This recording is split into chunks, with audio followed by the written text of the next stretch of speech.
This is the second part of my masterclass on stress. If you're wondering what all of this is about, check out the video I recorded before on the frame for this masterclass, why stress is important, some general pointers on stress. If you're already in the loop, here goes, second part. And for that, I want you to imagine this. A boss comes to the team and talks about, hey, sorry, but something happened. You all need to stay in way later today. We need to fix this. I'm aware that it's late. You've had a full day of work. I'm not going to expect your best, but you have to stay. Two different reactions here. First one. I'm already tired, I won't be able to perform, he's gonna look at me and he's gonna look at my performance and it's gonna be terrible. I'm so close to my promotion, this is gonna destroy it. I won't be able to recover from this is terrible. And you feel your heart rate starting to rise and you breathe shallower and into your chest and you're stressed. That's the first situation, the first reaction. Second situation. Well, this sucks.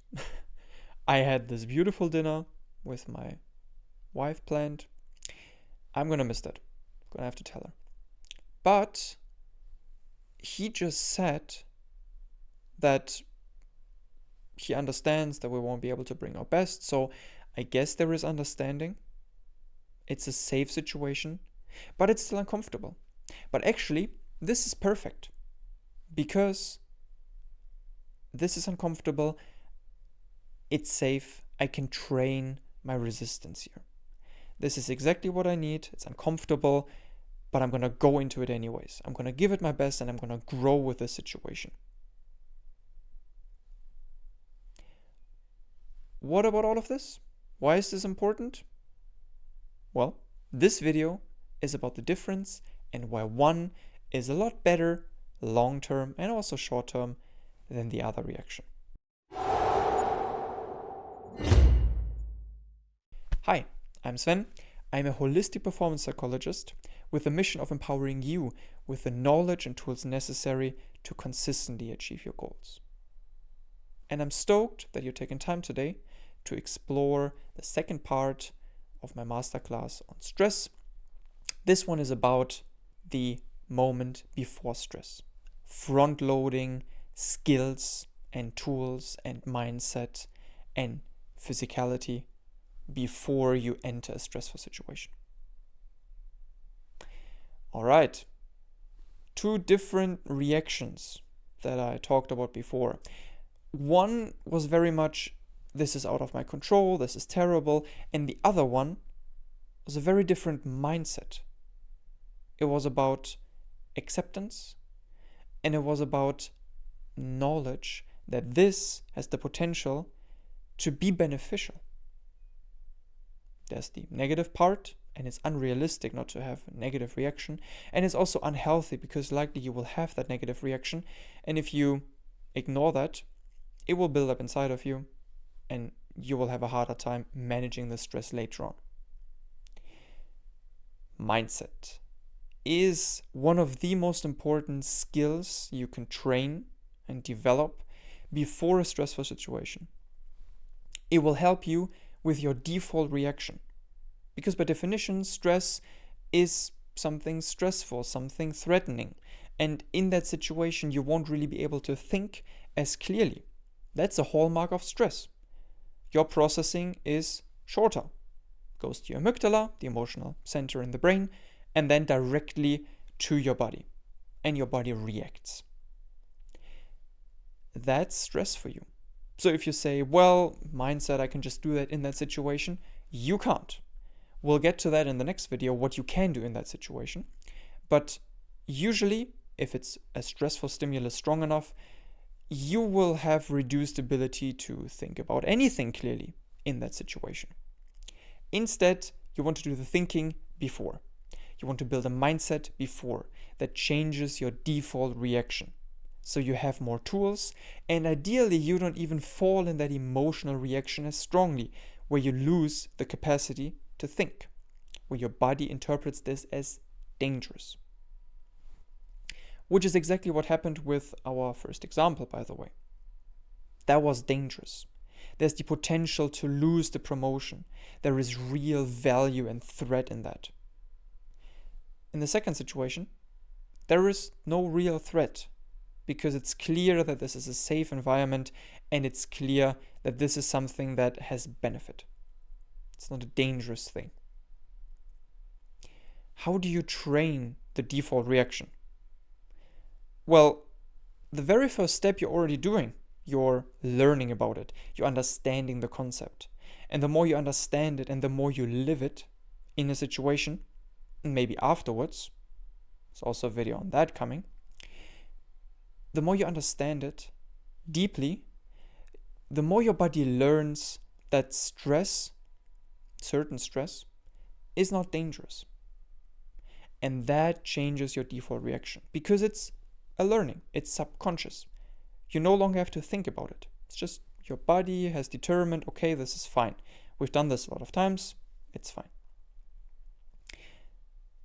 Now, that's one way you can train your default reaction.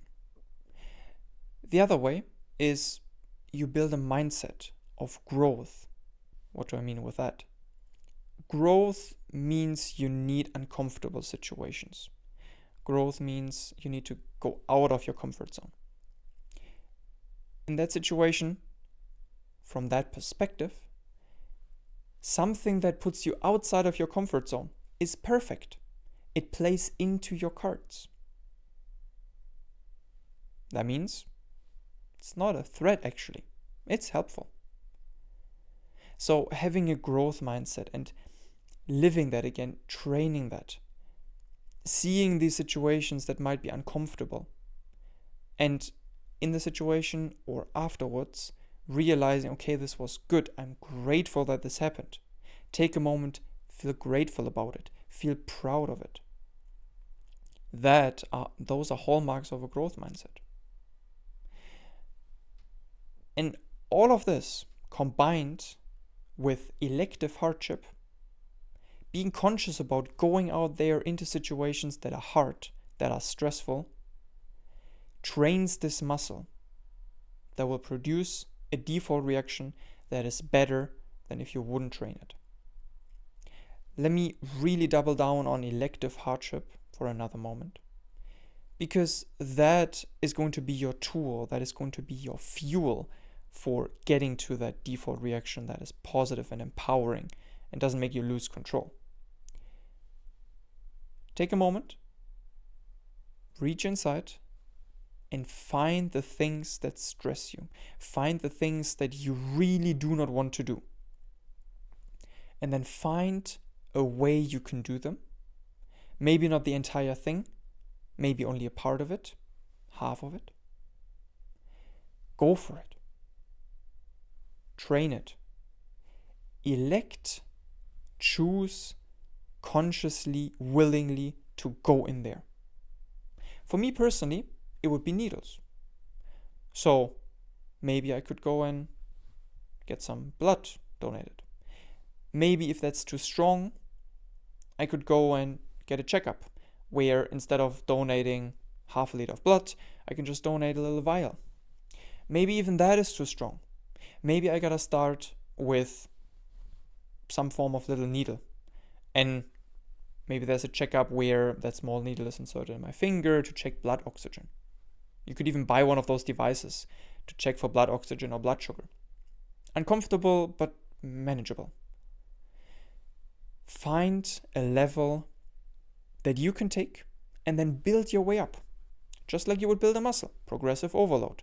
Progressively overload your mind. Your mind will become better at dealing with these stressful situations. And your default reaction will change. Because you just get lots of reps and you're used to it. And there's one last thing that's incredibly important that you can do before heading into a stressful situation.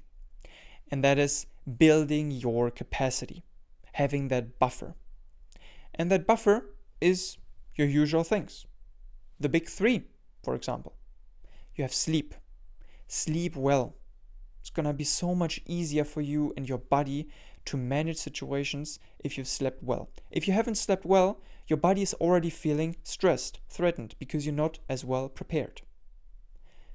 Second, nutrition.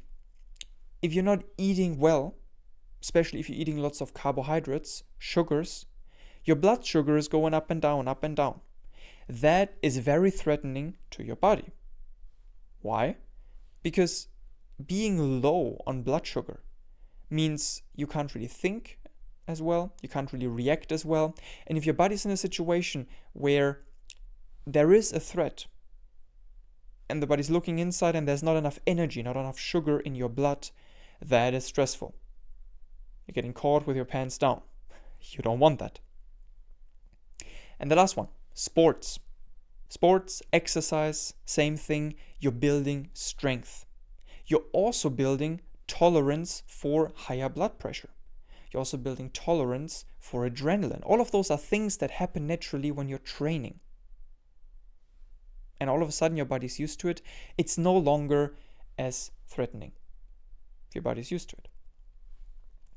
And then there's a couple more. There's the emotional component. So if you haven't really managed your emotions well, if there's lots of things happening, maybe you're lying to yourself, maybe there are situations that constantly trigger you in your life, trigger an emotional reaction, but you don't really deal with it. Instead, you just push it down. You have someone saying something, doing something that's really annoying to you or hurtful, and you don't say anything. You never express it. There's built-up emotion inside, and that can explode. And again, this reaction just makes your stress reaction stronger because your body feels more threatened. It's less stable. There's less energy. And then the last one, social. If you don't really have a good social network, social life, it's very hard for you to cope and manage stress. It's very hard for you or it's easier for you, let's put it this way, to feel like you're outside of the social environment. If one person rejects you and you don't have a strong social network apart from that person, your connection socially is gone. Your self-esteem, because of it, likely will take a huge hit. You will feel way more miserable. The entire thing is just so much more threatening if you lose one person and that's your only connection. If you have a bunch of them, you can buffer it away. If you manage all of these, it will be great. You will have a good time. If you don't really manage these well, it's going to be way, way harder for you to deal with intense stressors. So if you feel like you are getting stressed a lot, this is what you need to look out for. And remember, if something is stressing you and you feel like you're losing control and you're spiraling down, likely it's not that you're missing coping mechanisms, which the next video is going to cover, but rather it's about this video. It's about you not having the foundation to deal with these things properly in the first place. These are important. Work on these. And with that, have a good one. And do remember, next video is coming up is also going to be about stress. And this one is going to be about what do you do during stressful times. How can you cope? How can you down-regulate? If that's interesting, subscribe.